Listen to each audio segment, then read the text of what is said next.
చదువుతున్నాండి లూకాసు వార్త 11వ అధ్యాయం 35 నుంచి.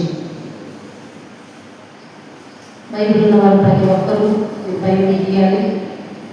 లూకాసు వార్త 11వ అధ్యాయము 35వ వచనాన్ని చదువుతున్నాను. కాబట్టి నీలో నుండి వెలుగు చీకటి అయి ఉండకుండా చూసుకును. ఏ భాగమైనను చీకటి కాక నీ దేహమంతయు వెలుగుమయమైతే దీపము తన కాంతి వలన నీకు వెలుగునిచ్చున్నప్పుడు ఎలాగును అలాగూ నీ దేహమంతయు. హల్లెలూయా. పరిశుద్ధాత్మ దేవుడు రాత్రికాల సమయంలో రెండింటిగా ప్రార్థన చేసుకుంటున్నాడు. దేవుడు ఈ వాక్యము బయలుపరిచాడు. సంఘము గురించి దేవుని సన్నిధిలో పట్టు విడువకుండా ప్రార్థన చేస్తున్నప్పుడు, దేవా రేపేం బోధించాలి అని ఆశతో అడుగుతుంటే దేవుని వాక్యాన్ని నాకు చూపించాడు. ఏమంటాడు ఇక్కడ? కాబట్టి నీలో నుండి వెలుగు చీకటి మయమై ఉండకుండా ఏం చేయాలంట? నీలో ఏముంది? ఏముందో తెలియదా? నీలో ఏముంది? నీలో వెలుగుంది. నీలో దేవుని యొక్క జీవం ఉంది. నీలో దేవుని యొక్క శక్తి ఉంది. దేవుడు ఏమంటాడంటే నీలో ఉన్న వెలుగు చీకటి మయమై ఉండకుండా చూసుకోనండి. అంటే అర్థమేంటి? ఈరోజు మనం ఏమైపోతున్నాం అంటే పరిశుద్ధాత్మ దేవుడు త్యాగతెల్లగా మాట్లాడుతున్నాడు. మనలో ఉన్న వెలుగు చీకటి అయిపోయింది. అదే చీకటి అయిపోయిందంటే దానికి కారణం ఏంటి అంటారా? చూడండి, రోమా పత్రిక 1వ అధ్యాయం 18 నుంచి చదవండి.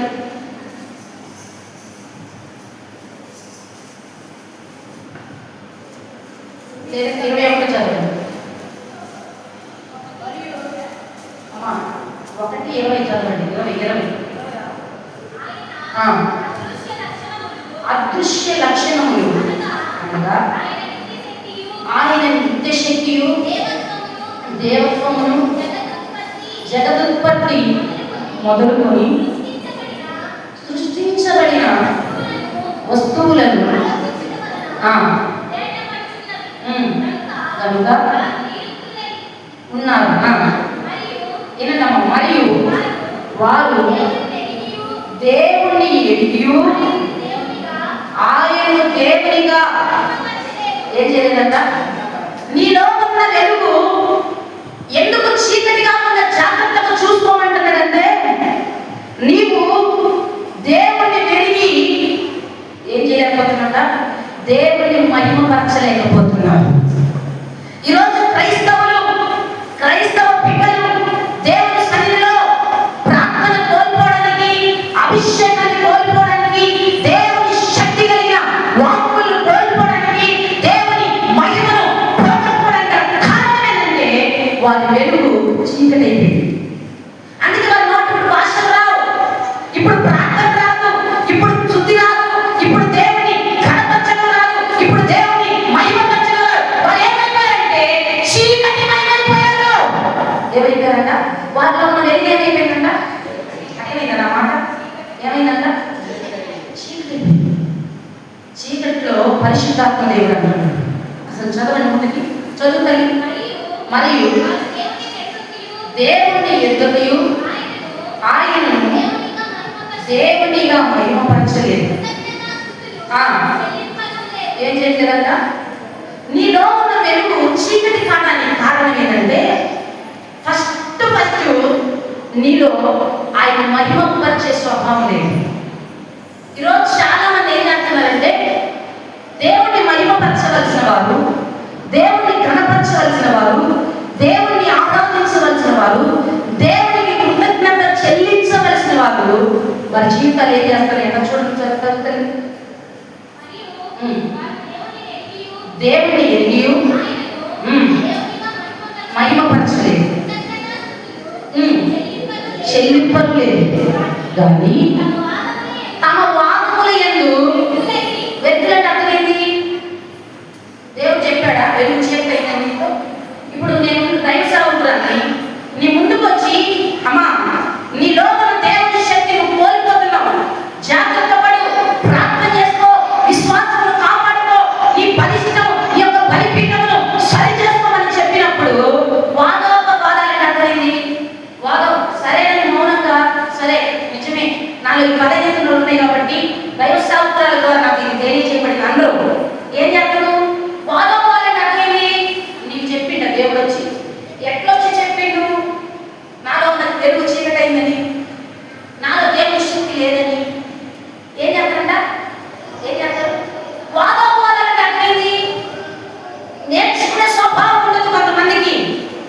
వాదోపవాదాలు, ప్రార్థన చేయనంత మాత్రం దేవుడు నాలో నుంచి పోయిందా? బైబిల్ చదవనంత మాత్రం నాకు దూరమైందా? ఈ వాదోపవాదాలతో వారు ఏమైపోతారంట? వ్యర్థులైంది. హల్లెలూయా. వారు దేవుని శక్తిని పొందుకునే స్థితిలో లేరు. వారి మోసాల ద్వారా, వారి యొక్క వ్యతిరేకపు ప్రశ్నల ద్వారా, వారి యొక్క ఆలోచన ద్వారా వారి ఆత్మీయ జీవితం ఏమైపోయిందంటే వ్యర్థమైపోయింది. అంటే అసలు చీకటి అయిపోయింది.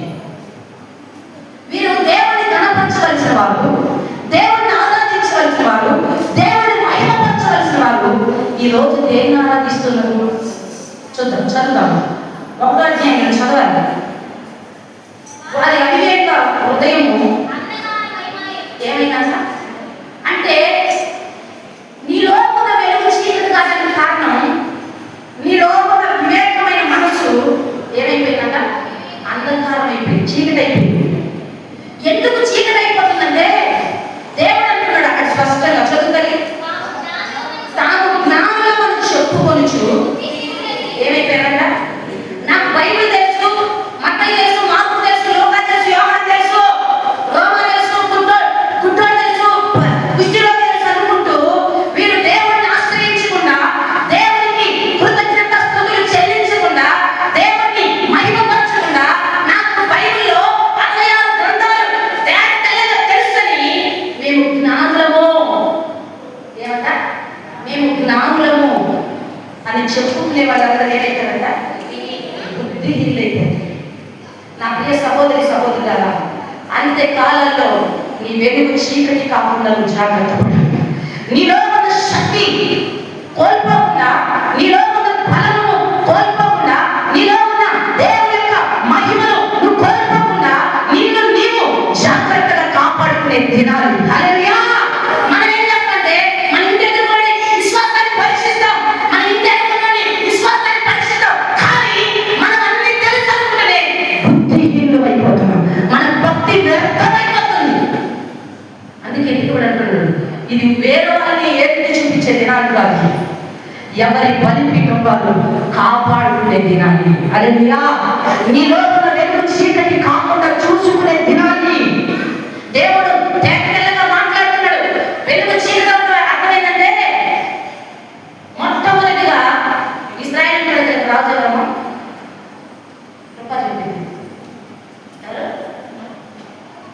ఎవరు చెప్తారు?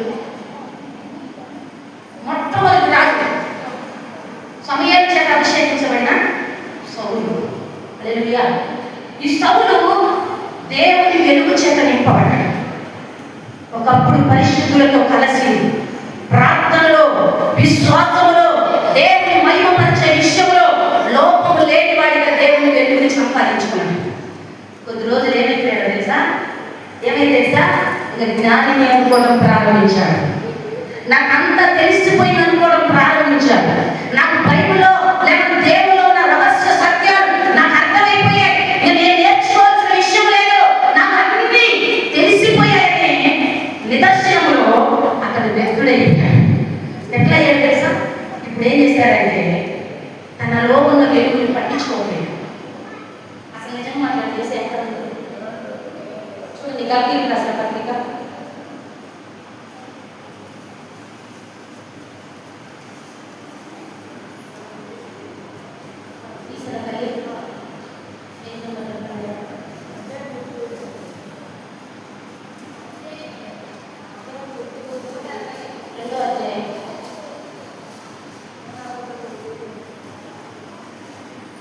2వ అధ్యాయం గలతీయులకు రాసిన పత్రిక 2వ అధ్యాయం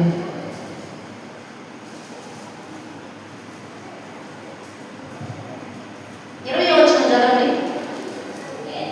నేను అందరూ చూడాల్సిన మాట, క్రీస్తుతో కూడా సిలువ వేయబడి ఉన్నాను. ఇకను నేను కాను, క్రీస్తే నా అంటే నాలో జీవిస్తున్నాడు. ఎక్కడ ఉన్నాడంటే యేసయ్య ఎక్కడ ఉన్నాడు? భక్తులు పాట రాస్తాడు కదా, రావాలేసయ్యా నువ్వు రావాలేసయ్యా, ఎవరు లేక ఒంటరినై అందరికీ దూరమై అనాథగా ఉన్నాను, రావాలే. ఎక్కడ ఉన్నాడు ఇప్పుడు ఆయన ఎక్కడ లేడు. ఆయన అంటున్నాడు, క్రీస్తుతో నీవు సిలువలో ఉన్నావు, ఇప్పుడు జీవిస్తున్నది నీవు కాదు. ఎవరు మరి? నీలో ఉన్న క్రీస్తు. హల్లెలూయా. ఆయన నీలో ఉన్నాడు. ఆయన శక్తి నీలో ఉంది. ఆయన బలం నీలో ఉంది. ఆయన కృప నీలో ఉంది. ఆయన తేజ మహిమ నీలో దాచబడింది. నీలో ఉన్న ఆ సత్యస్వరూపుడైన దేవుని మరిచి ఏం చేస్తామంట? రోమపత్రిక 1వ అధ్యాయం ఏమంటాడు? 25వ వచనం చదువుతాను. 25వ వచనం చదువు. 1:25. అట్టి వారు దేవుని సత్యమును అసత్యములు అంటే అమ్మో మీరు బాగా చదువుతులే, కానీ నేను ఇప్పుడు నుంచి కారణం కాబట్టి నేను దాదాపు 30 ఏళ్ళు అయింది. కొంతమంది అసలు నేను పుట్టుకతో వేసేయలేదు. ఏమైనా మీకు నీ జీవితం అంటే చేసి చేసి అలసిపోయి నాడిస్తాను వాటికి ఇప్పుడు పరిగెత్తుతుంది. ఏమంటుంది అక్కడ? సత్యము అసత్యముగా మార్చి సృష్టికర్తకు ప్రతిగా సృష్టమును పూజించి సేవించుచున్నారు. ఏమైతున్నారంట? దేవుని మరచి, దేవుని శక్తిని మరచి, దేవుని బలాన్ని మరచి, దేవుని కృపను మరచి, దేవుని యొక్క ప్రత్యక్షతను మరచి ఈ సృష్టిలో మనుషుల చేత నిర్మించబడ్డాయి వాటిని పూజించడానికి పరిగెత్తుతుంది. దేవుడు ఏమంటున్నాడు? యెహోవాను మరచువారికి, యెహోవాను మరచువారు దుష్టులు ఏమైపోతారంట? ఎక్కడ దిగజారుతారంట? వీళ్ళు వెలుగుమయమయ్యారు. ఇప్పుడు వీళ్ళు ఎక్కడ దిగజారిపోతారంటే పాపాలకు అంచులోకి దిగజారిపోతున్నారు. వీళ్ళ ఆత్మీయ జీవితం దేవుని యొక్క శక్తిని, దేవుని యొక్క బలాన్ని, దేవుని యొక్క మహిమను వీరు మరచిపోయి సృష్టికర్తను విడిచిపెట్టి సృష్టిని పూజించడం ద్వారా ఎక్కడికి వెళ్తారండి? పాపాలకు దిగజారిపోతున్నాయి. అంటే బైబిల్ చెప్తుంది దేవుని ఉగ్రతకు వాళ్ళు పాత్రులైపోతున్నారు. అందుకే దేవుడు అంటాడు, బైబిల్లో చదువుకున్నాడు ఇది, రోమపత్రిక 2వ అధ్యాయం 7వ వచనం. రోమపత్రిక 2వ అధ్యాయం 7వ వచనం. సక్రియను ఓపికగా చేయొచ్చు, మహిమను ఘనతను అక్షయతను వెతుకు వారికి నిత్య జీవము నిత్తులు. అంటే భేదములు పుట్టించి సత్యములకు లోపడక దుర్నీతికి లోపడి వారి నీతికి దేవుని ఉగ్రత రౌద్రం వస్తుందండి. హల్లెలూయా. మనం అనుకోవచ్చు ఒక పూట ప్రార్థనగా, ఒక పూట కార్యాలుగా. దేవుడు ఏం చెప్తున్నాడు? పోయినాడు వారు చెప్పారు, దేవుని సన్నిధికి దూరమైతే దేవుని యొక్క ఆశీర్వాదం కూడా ఇంటికి రాదు. దేవుడు అంటున్నాడు, ఎవరైతే సత్క్రియ అంటే అర్థమైంది దేవుని క్రియల కొరకు ఓపిక అంటే అర్థమైందంటే తనలో ఉన్న దేవుని ఆ వెలుగుని ఎవరైతే ఓపికతో భద్రంగా కాపాడుకుంటారో వారికి నిత్య జీవం. కనిపెట్టుకోకుండా చేసి చేసి అలసిపోయారండి భక్తులు. అలసిపోయి ఏం చేస్తారు? ఇప్పుడు సమస్త దుర్నీతిని లోపడితే దేవుడు అంటాడు, దేవుని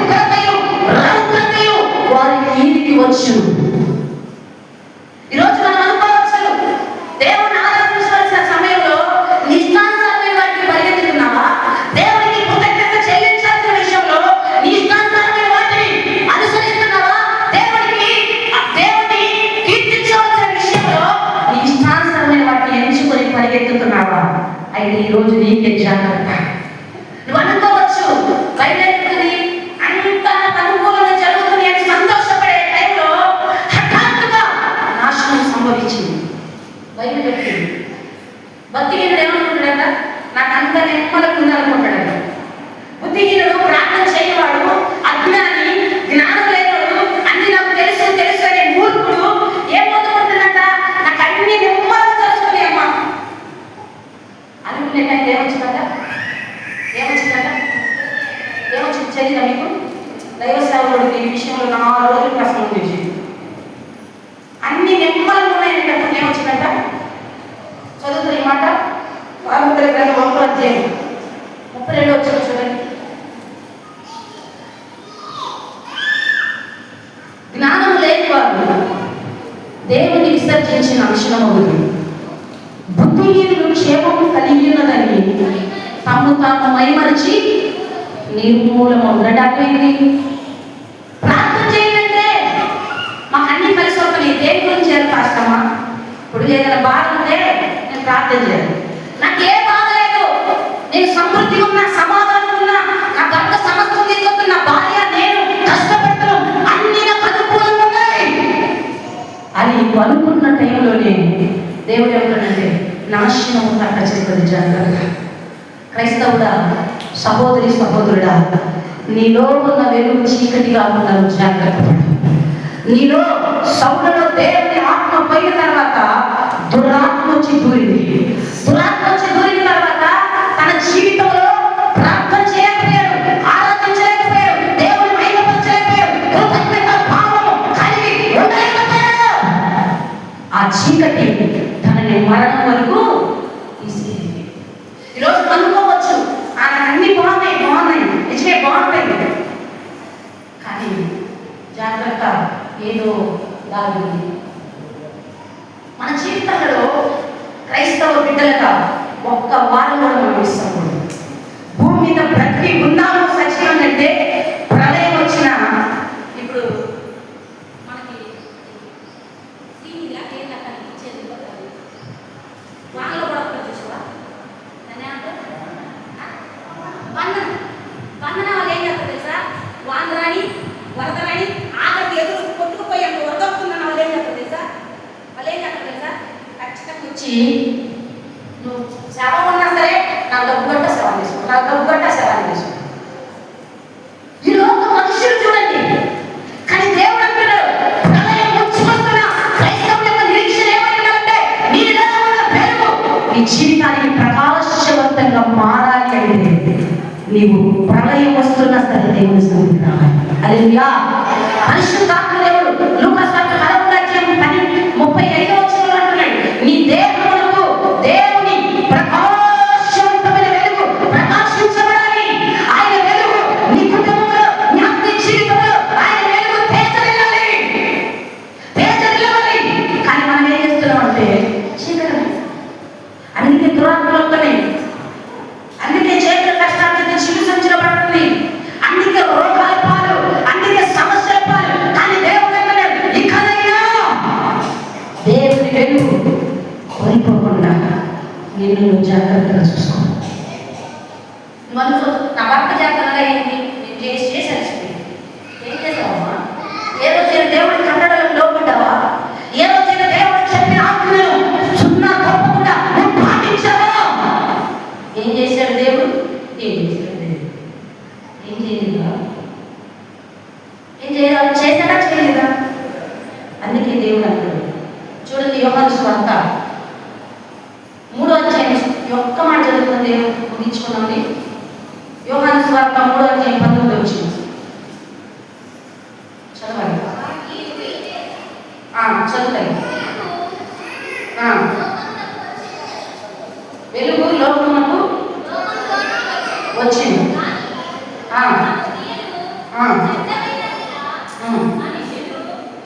మళ్ళా చదువుతాయి. ఆ తీర్పు ఇదే, వెలుగు లోకంలోకి వచ్చింది కానీ తమ క్రియలు చెడ్డవైనందున మనుషులు ఏం చేశాడ? ఆ వెలుగుని ప్రేమింపక. చీకటి అంటే అర్థమైంది. ఈరోజు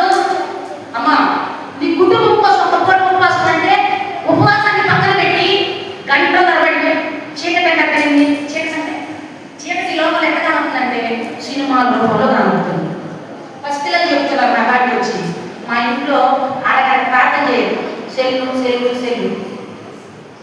పిల్లలకి ఏం చేస్తుంది, వాళ్ళు చెప్తున్నారు పేరెంట్స్ గురించి. అది నువ్వేం చేస్తారంటే మమ్మీ ఇచ్చి పెట్టిన తర్వాత నేను చూస్తాను. అప్పుడు దాకా నీ పని ఏంటంటే టీవీలో బొమ్మలు, టీవీ సెల్లు రెండు ఆటలు ఉంటాయి. దేవుడు ఏమంటున్నాడు, చీకటిని మీరు ప్రేమిస్తున్నారు. ఈ లోకంలో నీలో ఉన్న వెలుగుని, నీలో ఉన్న దేవుని శక్తిని నీవు దేవునికి కృతజ్ఞత చెల్లించవలసిన విషయాలలో దేవుడిని పక్కన పెట్టి ఎవరు వచ్చారంట, ఆల్రెడీ లోకానికి ఏమొచ్చిందంట, వెలుగు వచ్చింది. లేకపోతే శరీరము యెహోవా మహిమ నీ మీద నీ కుటుంబం మీద ఉందని దేవుడు మాట్లాడుతుంటే ఆ వెలుగుని పక్కన పెట్టి సినిమాలకి, సీరియల్కి, లోకంలో ఉన్న నక్షత్ర ముచ్చట్లకి ఎవరినెవరిని కామెంట్ చేయాలా, ఎవరినెవరిని బయటపరచాలా, ఎవరినెవరికి దోహం చేయాలా, ఎవరినెవరికి జీవితాలు పెట్టాలా అని ఎదుగుతా ఉంటుంది. ఏంటి మనుషుల హృదయాలు. దేవుడు అంటున్నాడు, వెలుగు వచ్చి ఉంది. నువ్వు పుట్టుకతో క్రైస్తవుడు కావచ్చు, అన్ని నీకు తెలిసనే జ్ఞానంలో ముందు బ్రతకవచ్చు, కానీ దేవుడు అంటున్నాడు వెలుగు నీకు ఆల్రెడీ వచ్చింది. వెలుగు ప్రేమించలేని స్థితిలో ఉన్నావా, వెలుగులో పడలేని స్థితిలో ఉన్నావా, వెలుగు విధేయత చూపించలేని స్థితిలో ఉన్నావా, వెలుగుని కనపరచలేని స్థితిలో ఉన్నావా? అందుకే నువ్వు సోపర్చ చేసుకో. నువ్వు నిండు పాత్ర ఉన్నావా, ఇప్పుడు ఖాళీ పాత్ర ఉన్నావా చెప్పాలి.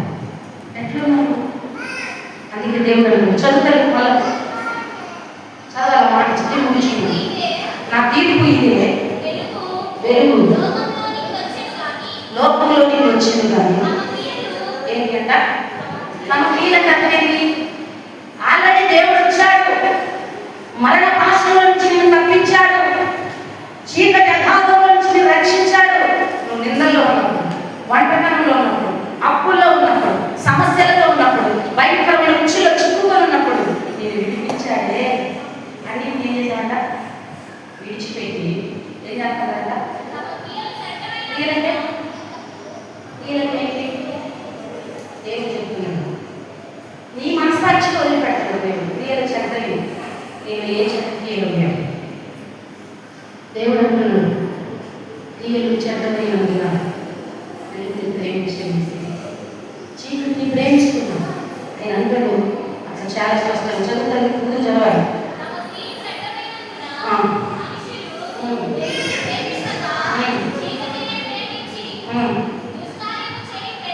దుష్కార్యము చేయి ప్రతివాడు ఎవరినంట, వెలుగునంటే పొద్దుగా పాటలు కదా, వెలుగు ఏం చెప్పాలి, మాటలతో చేసేస్తాను.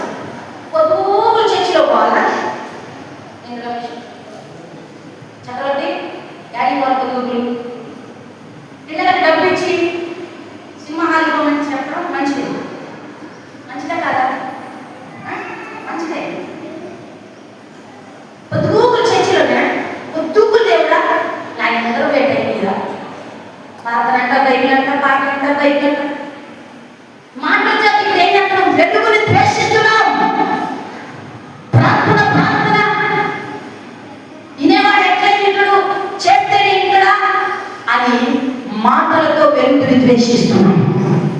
పరిశుద్ధాత్మ దేవుడు చెబుతున్నాడు, నీ మాటలతో వెలుగుని ద్వేషిస్తూ ఏం చేస్తున్నారంట, తమ క్రియలు దుష్క్రియలుగా కనబడినట్లు ఏం చేయకున్నట్టు, మళ్ళీ మేము అన్నట్టు కనబడకూడదు. ఏంటి మేము అన్నామా ఏంటి, పొద్దుగు బయట పాడతాయి, మళ్ళీ వాళ్ళ సమర్థించుకోవడం. ఏం చెప్తారంటే వాళ్ళ జీవితాలు కనబడకుండా వాళ్ళు ఏం చేస్తున్నారో, ఏ దుష్క్రియలు చేస్తున్నారో, సినిమా చూస్తున్నారు, సీరియల్ చూస్తున్నారు, రకరకాల వాటికి బానిసలై మన ఎవరో మొక్కలుగా చూస్తారు. మా అమ్మ టీవీ పెట్టి దాన్ని సీరియల్ చూసింది. మనం ఏం చెప్పాలంటే మా అమ్మ చూసి మా చేయాలి సీరియల్ నీకేమర్థం ఇప్పుడంటే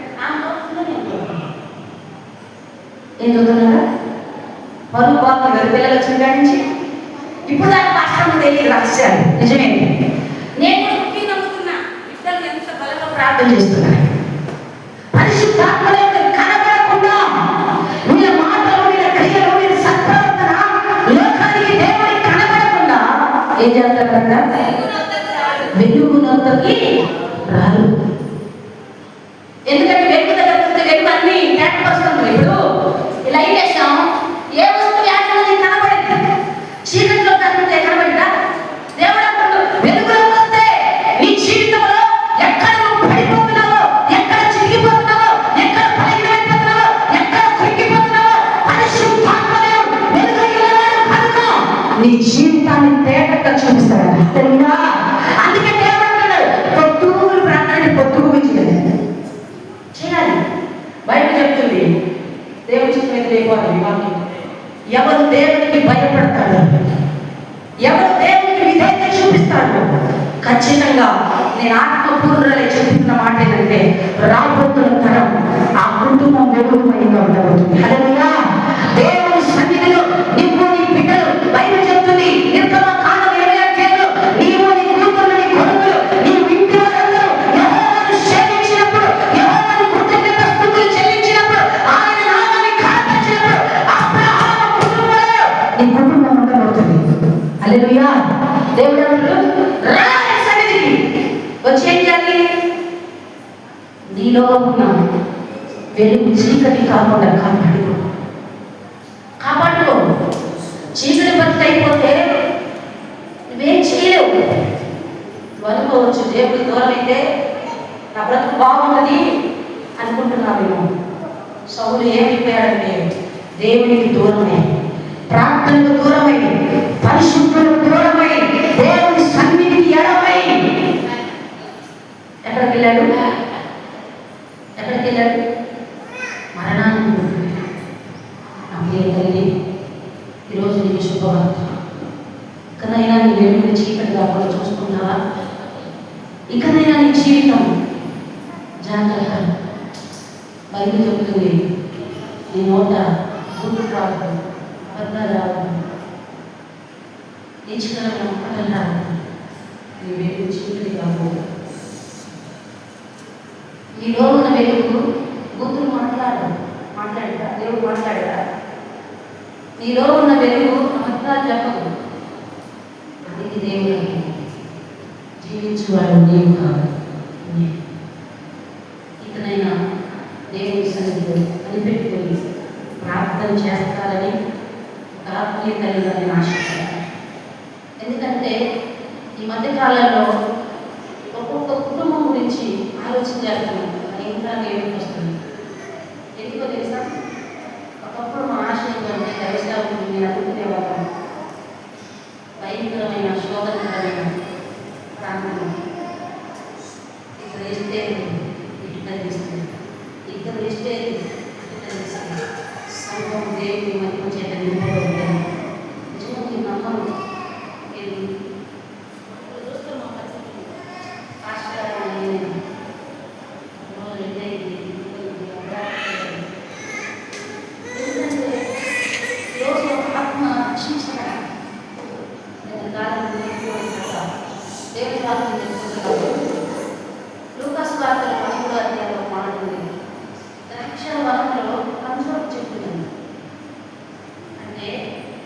సంఘం అంటే ద్రాక్ష వాళ్ళు, అంజూరపు చెట్టు అంటే ఈ ఆత్మీయ జీవితం. తోటమాలి అంటే సేవకులు, యజమానుడు అంటే పరలోకపు తండ్రి. ఈ తోటమాలి తన సాయి శక్తి కొలది రైతులను చూస్తున్నాను. రైతులను చూస్తున్నారు కదా, ఈ ఎండలు కూడా వేగాన్ని కోపిస్తుందా లేదా? ఎండనక వాసనక పొలానికి ఎంతో భద్రంగా కాపాడుకుంటాడు. ఒక సేవకుడు నీ గురించి ఎంత తప్పులు పడతాడంటే వెంకటేశ్వరుడు ఆ అబ్బాయికి బాధ్యత అప్పగించి ఏం బాధ్యత? సంఘం విషయమై ప్రార్థన చేయండి. ఇప్పుడు ఒక వారం రాలేదనుకో, అక్కడ ప్రార్థన లోపం జరిగింది, అప్పుడు సేవకుడు బాధపడాలి. నీకు ఒక బాధ్యత అప్పగించాడు. వినండి జాగ్రత్తగా. ఈ ద్రాక్షవనంలో అంజూరపు చెట్టుందంట. పాపం ఈ తోటమాలంట వెళ్ళి ఎరువు వేస్తున్నాడంట, నీళ్లు పోస్తున్నాడంట, మందు పడుతున్నాడంట. ఏం చేస్తున్నాడంట చెప్పాలి? ఏమేం చేస్తున్నాడంట? ఈ యజమాని తోటమాలి ఏమేం చేస్తున్నాడంట? ఏం చేస్తున్నాడంట? ఇంత ఎక్కాలి. వినండి, నా మాట జాగ్రత్త వినండి. ఇప్పుడు ఈ అమ్మాయి చెట్టు అనుకున్నాను, ఈ అమ్మాయి చెట్టు అనుకున్నాను, అంజూరు చెట్టు. వినండి, నా వైపు చూడాలి. ఈ చెట్టు కోసం ఈ తోటమాలి ఏం చేస్తున్నాడు? ఎన్ని వేస్తున్నాడు? నీళ్లు పోస్తున్నాడు. ఈ చెట్టు కాయడానికి మందులు పడుతుంది. అంటే రాత్రి పగలు ఈ చెట్టు కోసం ఏం చేస్తున్నాడు?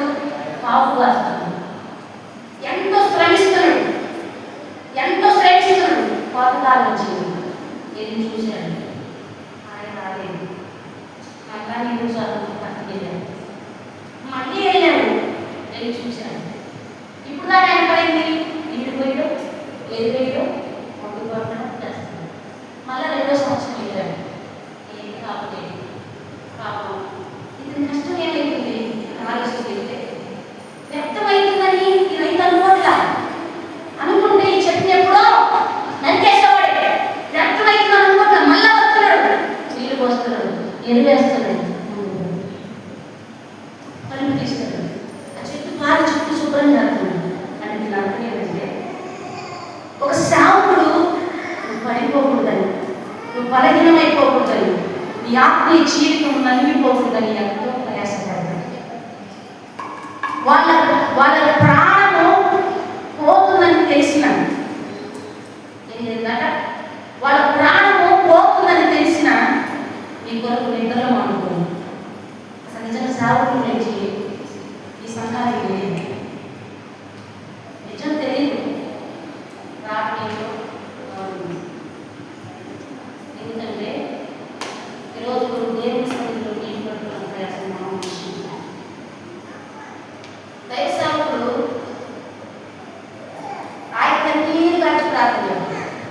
నేను అడుగుతా, ఎందుకు భాషగా తెచ్చావంటే నశించిపోతున్నా నశించుకున్నాను. సేవకుడు ఒక చెట్టులో ఫలాలు ఎదుగుతుంది. ఫలాలంటే అక్కడే ప్రార్థన ఎదుగుతుంది, విశ్వాసం ఎదుగుతుంది. నిన్ను బట్టి ఒక ఆత్మీయ రక్షించబడిన ఎదుగుతుంది. ఈరోజు పాత విశ్వాసాలు ఏం చేస్తున్నారంటే, కొత్త ఎవరైనా వచ్చినప్పుడు వాళ్ళు పరామర్శ మమ్మల్ని మర్చిపోయాము, ఆయన మమ్మల్ని ఇచ్చిపెట్టింది, కొత్త వచ్చారు వాళ్ళు పడుకుంటున్నారు. నేనంటే అసలు అది సంఘ కాపరి బాధ్యత కాదు, వాస్తవం నీ బాధ్యత.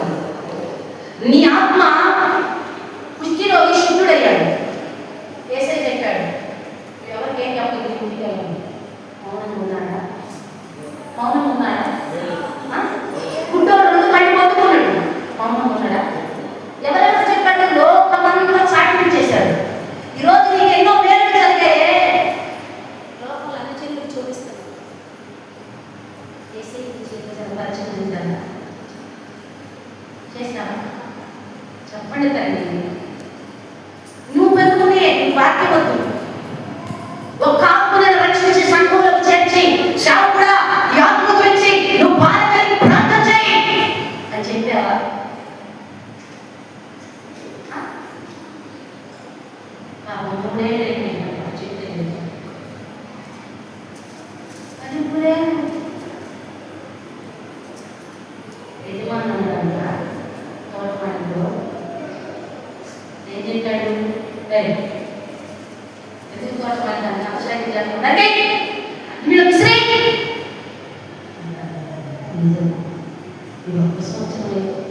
ఆ బిడ్డ తెలియక దారి తగ్గుతుందయ్యా, ఆ బిడ్డ తెలియక విశ్వాసాలు అవుతుందయ్యా, ఆ బిడ్డ తెలియక ప్రార్థన మారుతుందయ్యా. సరే, ఏదేమైనా ఒక సంవత్సరం పో. అంటే ఈరోజు ఒక సంఘానికి ఉపయోగపడుతున్నాము, సంఘానికి మేలుగానే ఉన్నవా, సంఘానికి బాధ్యత కలిగి ఉన్నవా, సంఘంలో నీ వంతు నీవు ఒక కృషి చేసి ఒక ఆత్మమైన రక్షణ వాగ్దాన్ని బలపరిచి సంఘంలో యజమానుని చేతిని పట్టించావా? అసలు తెలుసా? ఇది తెలియదా? ఏమో మా బలిపేటాలు నేను కాపాడుకోవడమే జాగ్రత్త. ఎవరియో ఏం చేస్తామా దేవుడు అంటున్నాడు. నిజం చేస్తానా? ఈ మధ్య కాలం ఇంకా ప్రచరిపోయింది. ఇంతమంది పిల్లలు, ఈ పిల్లల్ని వాగ్దానం ఎవరి పిల్లల్ని ఇచ్చిపెట్టే గంటలు సేపు చూద్దని ఒక ఆత్మీయతని ఆలోచించి నేనన్నా నరేష్ చక్రవర్తి మీరందరూ భయపడాలని ప్రశ్న. ఎందుకంటే ఒక ఆత్మీయ జీవితం పతనం కాదు, అసలు ఆ బాధ్యత మీరు తీసుకోవాలి. కానీ ఏమవుతుంది, సంఘానికి బాధ్యత లేదు.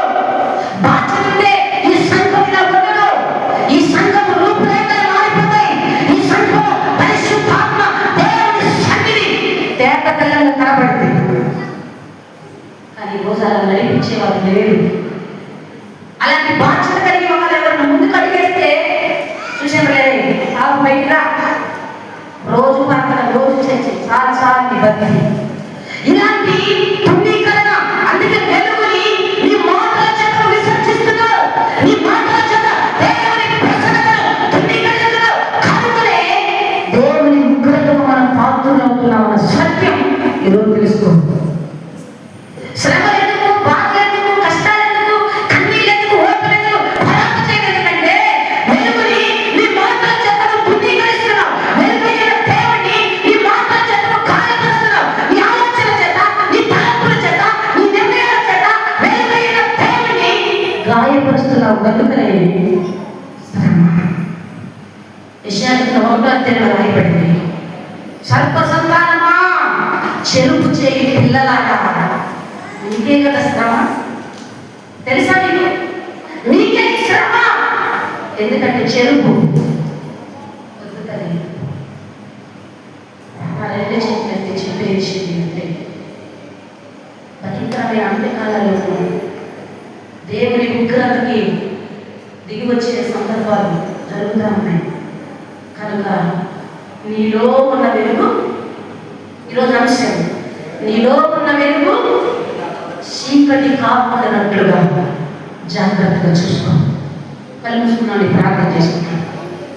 జ్ఞాని అనుకోవద్దు, రకరకాల ఆలోచనలు తీసి పక్కన పెట్టిపోయినా పూర్తిగా దేవునికి లోపడు సరెండర్ అయిపో.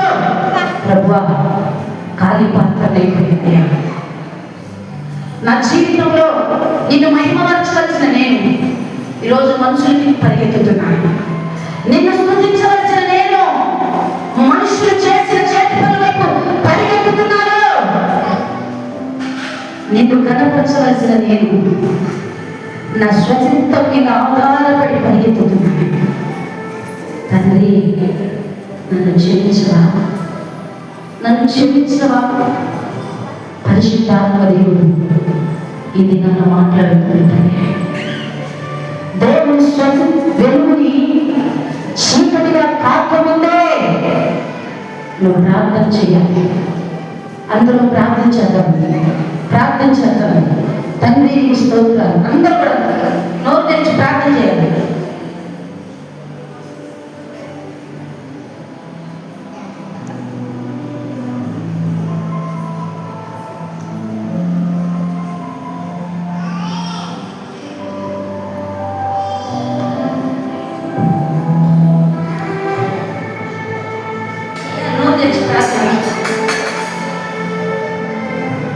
దేవాది దేవుడు నీతో మాట్లాడుతున్నాడు.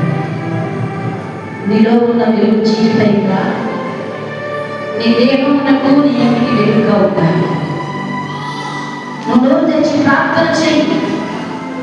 ప్రభువా, నా ఇంట్లో నీ వెలుగు లేదు, నా దేహంలో నీ వెలుగు లేదు, చీకటిమయమైపోయింది. నోరు తెచ్చి చెప్పాల మందరు ఎలా ఉన్నావో నోరు తెచ్చి ప్రార్థన చేయి. వెలుగుగా ఉన్నావా, చీకటిగా ఉన్నావా? యేసయ్యా, నా జీవితం నీకు ఆశీర్వాదకరంగా మార్చు. మా జీవితాలను దీవెనకరంగా మార్చు. మా జీవితాలను ఇష్టకరంగా మార్చు ప్రభువా. మేము వెలుగుగా ఉండాలి కానీ చీకటిగా ఉండాలి. కార్యం చేయండి. అందరం ప్రార్థించుదాం. తండ్రి, స్తోత్రాలు ప్రభువా. నజరేయుడైన యేసు నామములో నీ సన్నిధిలో ప్రార్థన చేస్తున్నాను. ఈ దినం గుర్తబడిన వాక్యము నీ బిడ్డల జీవితాలు గుర్తించండి. అమలే నీవు కట్టు తోటలే మీరు ఫలింపచేయని ప్రభావం స్తోత్రాలు. విన్న వాక్యాన్ని బట్టి నీ ఉగ్రత వారు పాత్రలు కాక